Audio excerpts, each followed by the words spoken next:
Hello everyone. आज चलंतु बनेई नेबा नीम पत्र पत्र पोड़ा।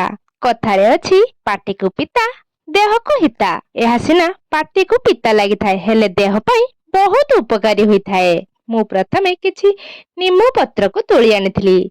तार डेंफरु पत्र को एमिति अलगा करी भल्ल भाबरे परिष्कार करी धोई नेछि।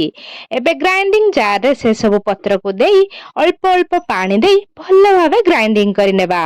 ग्राइंडिंग होई गले गोटे पात्र को बाहर कर नेबा।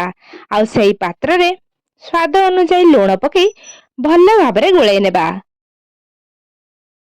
एपटे कदली पत्र को भल्ल भाबरे धोई चुली रे एमिति सेकी नेछि जा द्वारा कि कदली पत्रटी आउ फाटिबनी।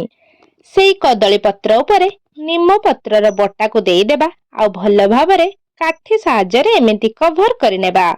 एबे चलंतु आंचरे पकई नेबा आउ ता उपरे निया गुड़िक भल्ल भाबरे घोड़े नेबा। 30 रु 40 मिनिट पर्यंत आंचरे ताकू हेबा को छाड़ी देबा।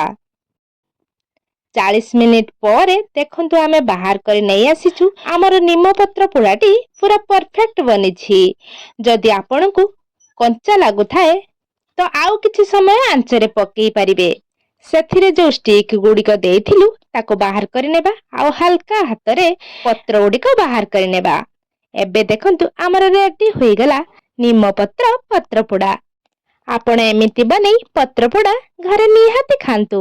आउ केमिति लागिला हमको कमेंट सेक्शन ले निहाती जणेबे। पुणी देखाबे को नया रेसिपी सहित। से पर्यंत रहिली नमस्कार। Thanks for watching.